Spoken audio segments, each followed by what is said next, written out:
reserve the right to object in regards to the senator from Kentucky's request. And first, let me just correct some of the statements that were made.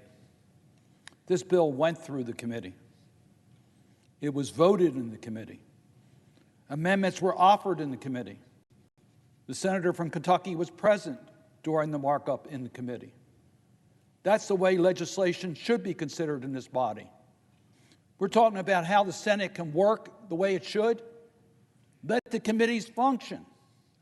And that's exactly what we did in regards to the legislation that's on the floor. It went through the regular process. And the senator's request is, despite the fact that the majority leader has said we'll allow a vote on the floor and let the members of the Senate make the decision as to whether they agree or disagree with the arguments made by the author of the amendment. That's how a democracy should work. That's how a legislative process should work.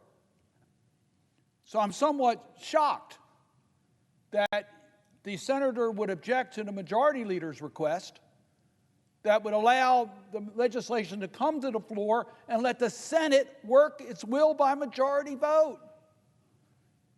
That's what the majority leader said. Now, let me give you a little bit more history on this. The original Magnitsky bill was originally attached to the PNTR for Russia.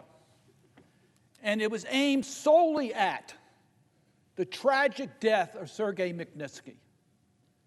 And we wanted to hold those responsible for his death accountable. And that's why the language that the senator is referring to was included in the original act. It was aimed at one episode and one set of abusers.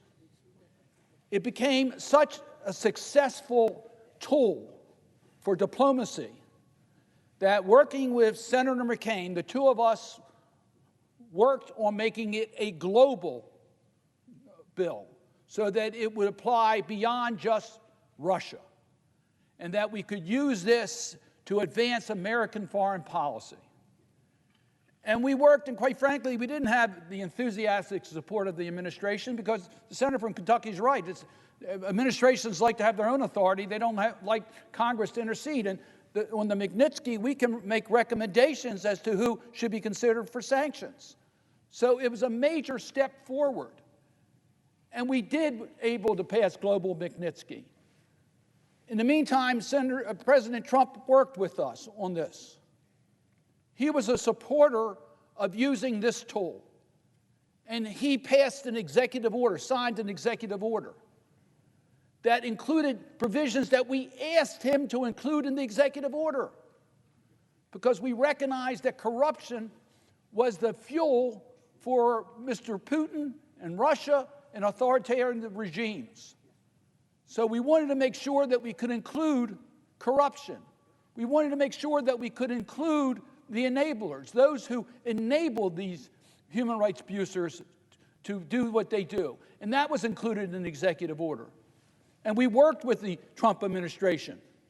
And we've worked with the Biden administration.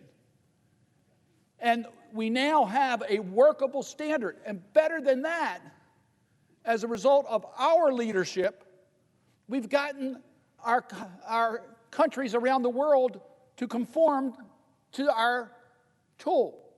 The European Union has passed global Magnitsky. UK has passed global Magnitsky.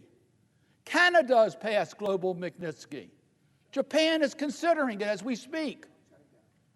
It's becoming the standard.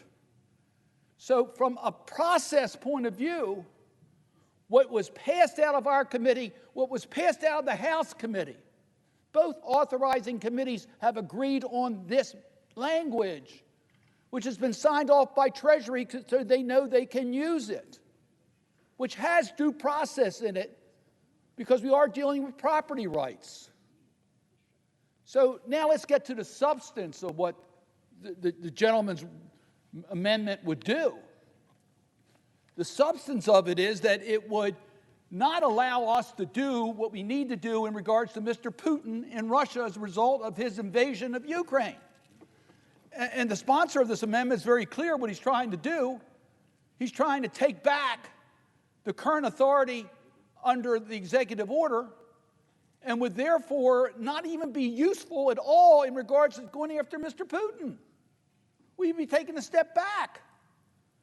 It was just a few days ago that President Zelensky asked us to expand the individual sanctions. And that's what's on the floor right now in the majority leader's request, so we can expand it. We can give him the tools he needs so we can respond and help the people of Ukraine. That's what's involved here. But with the amendment being offered by the gentleman from Kentucky, we would be moving backwards. We'd be doing just the opposite. It would weaken where we are today. So I am really puzzled as to why we can't let the judgment of the members of the Senate to make this decision. Let's argue over the 2 hours that the majority leader will give us to argue this point. I look forward to that argument on the floor of the Senate. I already had that argument in our committee because the gentleman from Kentucky and I, along with the presiding officer, served on the Senate Foreign Relations Committee. We had this argument in committee. And I'm correct, I believe the vote was all but one supporting my position. So we've already had this debate where it should take place among the experts. And the gentleman's not satisfied with that. Mr. President, I'm at a loss here because I know how important it is for us to move forward to help the people of Ukraine. Every day we see the bodies on the ground. We see the horrific action by Mr. Putin. And we really want to do everything we can to help the people of Ukraine. The action the majority leader is asking us to take will help the people of Ukraine. And as I understand it, one senator is going to deny us the opportunity to take a very positive step to stand up for democracy and for standing up for the people of Ukraine. I object to the request. The objection is heard to the modification. Is there objection to the original request? Mr. President,